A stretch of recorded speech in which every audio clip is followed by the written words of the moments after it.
mu daal di xamle ne génn na foofule ci coalition sàmm sa kàddu gannaaw bi mu fësalee ay photo di wane ne kile di Ousmane Sonko recevoir na ko et que waxtaan nañ et que sax moom da doon am gêne ci bokk ci coalition intercoalition boo xamante ne bii ni mu ci jàkkaarloog ñi nga xam ne nii la daan taxaw di wax loo xamante ne bii mën nañ ne safaan bal tey mu ànd ak ñoom. xam nga Déthié Fall. wax naa ko démb ci keppaar gi. dafa def erreur bu mag a mag a mag. waaw erreur bu mag a mag a mag a mag la def. ci erreur bu mu def mooy dem ànd ak sàmm sa kàddu. erreur bu mu def mooy dem ànd ak sàmm sa kàddu. acteur politique. mënuloo wax ne élection moom quel que soit alpha dama ciy participer ci nii wala ci naa. xëy na ñenn ñi dinañ la ne boo nekkee di politique élection ñëw kenn déggu la c'est comme si da nga renoncer à tes ambitions li nga bëggoon bëggatoo ko mais man gawma loolu jàpp naa ne am na choix yoo xamante ni soo ko naree def nga toog bañ a def sax choix moo ko tane Aly Ngouille Ndiaye dem maa ngi koy joxe exemple acteur politique la mais élection législative yi bokku ci te c'est un acteur politique. Donc dama jàpp ne Déthié Fall ba mu demee ba xam ne dem na ñu natt ko ci élection yi. mu am 15 000 et quelques voix. di 0,35% xaw ma. mu xam ne la mu yaakaaroon ne am na ko ci doole. parce que ñu bëri sax doon nañu dem ba xalaat ne Déthié Fall mënoon na nekk plan B ou Pastef. Oui. am na ñenn ñu ko doon xalaat même si man mosuma koo gëm. mais pour dire que choix bi nga xamante ne nii def na ko dem ànd ak sàmm sa kàddu. sàmm sa kàddu oui. moo ko indil lii muy def nii yëpp te la ko ca dugal. moo nekkoon une raison boo xamante ni warul yëkkati un acteur politique. mooy woowuñu wala. mooy woowuñu. maanaam ñii. samay idée ak seeni idée ñoo gën a jegante mais puisque woowuñu ma damay dem ànd ak totalement opposé bo acteur politique mënul réfléchir noonu yow boo demee ba nga xamante ni ñii yéen ñaar bokku leen gis-gis bokku leen jëm-jëm bokku leen sax ni ngeen di defee politique jàpp naa ne li nga war a def mooy bu nekkee choix boobu kese moo ci des te sax nag wóorul nga falu 5e position moom yaakaar naa ne sàmm sa kàddu gaw ma ne dinañu am 5 députés. Ah bon? Bien sûr. 5 maam Birame. Non 5. Comment 1. bu ñu génnee après ñu parier si. loo ñemee ñàkk ni ko gone yi di waxee de. comprendre. donc mu leer ko ne. bu ko Ousmane Sonko wala président Bassirou Diomaye Faye woowoon. du waxtaan ak ñële bay ànd ak ñoom ci coalition. woowuñu la mais bul ànd ak ñële demalal sa bopp wala nga toog sa kër. dama bu nekkee nga neutre. même bu nekkee dem nga. bële passé présidentielle amoon nga 15000 voix bii pas dem nga am 10 000 voix. man jàpp naa ne moo gënoon que nga dem ànd ak ñoo xamante ne nii d'accord ak ñoom ci lenn ci ni ñuy doxalee. La preuve bi nga xamante ne nii.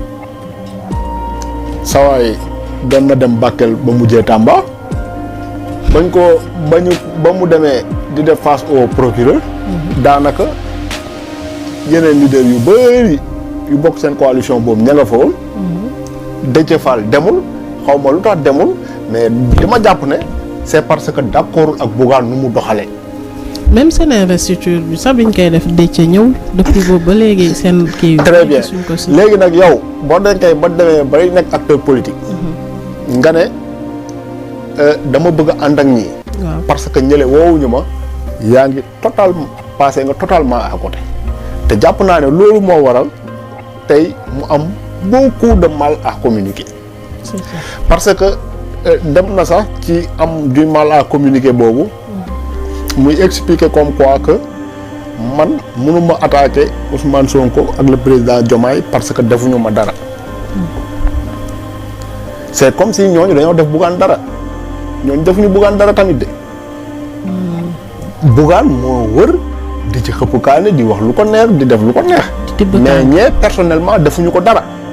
te moom bu demoon ba leen di attaqué jàpp ma ne ce serait dafa war a nekk parce que ñoom dañu ko def dara. mais dafa war a nekk parce que moom da leen a gis ñu am nu ñu doxalee par rapport ak gestion dëkk bi d'accord ci bu génn wax. xam nga loolu ça n'a rien à voir ak attaqué wu ma leen parce que defuñu ma dara. loolu jàpp naa ne c'est parce que dugg na ci loo xamante ni c'est difficile mu génnaat ci moo tax mu expliquer ba waxee noonu. d'accord. mais li nga xamante ni moo ci ëpp solo. li nga xamante ni moo ci ëpp solo. waaw te nag jaakaaroon naa ne doon na ko cofaale sax ci discours am bi. mooy maanaam mu expliquer comme quoi que erreur la def. reconnaître ne erreur la très bien reconnaître ne def na erreur. parce que man bien avant ñoom bi ñu commencé seen waxtaan yi. am na ci ñoo xamante ni ci partem la ñu bokk interpellé nañu. ne ma grand man de maa ngi dégg ne. Déthié mu ngi waxtaan ak ay Bat ak ay Pape Djibril Fall ak consort te man ñooñu moom wax dëgg yàlla Déthié Fall bëgg naa ko trop mais mënuma ànd ak ñoom mënuma ànd ak moom jëm ci ñële dans une coalition. gis nañ ci sax ñu ci démissionné ko si mel docteur Abdou Aziz Mbodj. très bien bu leen ni mel te képp ku ko xàmmee ko ci parti bi te bi loolu amee dafa génn. très bien pour dire que choix boobu mu def. ab choix bu inopportun la woon. erreur bu mu defoon la léegi nag man li ma jàpp mooy Ousmane Sonko tamit day politique. oui Ousmane Sonko day politique xam na ne Déthié Fall 15000 voix yi mu am ci élection présidentielle yi. matul sax xaaju député. waaw matul sax xaaju député donc bu demee bu ñëwee di ko indil dara. mënu ko indil lu mu amuloon. mais dañ naan politique addition moo gën soustraction. ça dépend de. ah bon boo jëlee sa saabu pomme de terre bu normal nga dem jël benn boo xamante ni dafa xaw a nëb nga ne da nga ko ciy ajouté. mbaa day nëbal.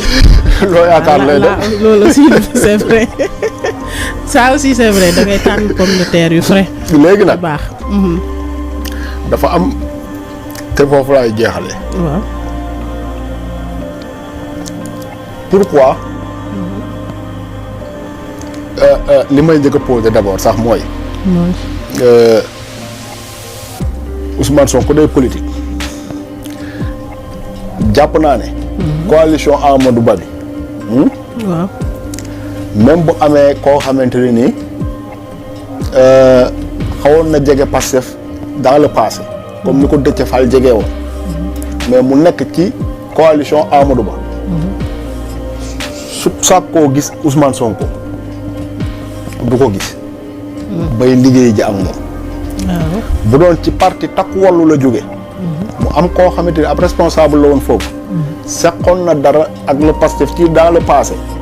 mu dem ba ci biir gis ne ñee mu àndal kat warut a ànd ak ñoom dafa war a dëppaat. gëmuma ne Ousmane Sonko dina leen dal. mais c'est parce que Déthié Fall sàmm sa kàddu la bokk ñi nga xamante ni ñoo dàq perturber Sénégal ñoo gën a sonal Ousmane Sonko. moo tax Ousmane Sonko accepté toogaat ak Déthié Fall pour déstabiliser ñooñu nga xamante ni ñoom ñoo ko sonal. parce que xaw ma ndax annoncé nañ conférence de presse ou pas mais Déthié Fall jóge na fa. dalay leer na ça va faire beaucoup de dégâts ci seen biir coalition boobu.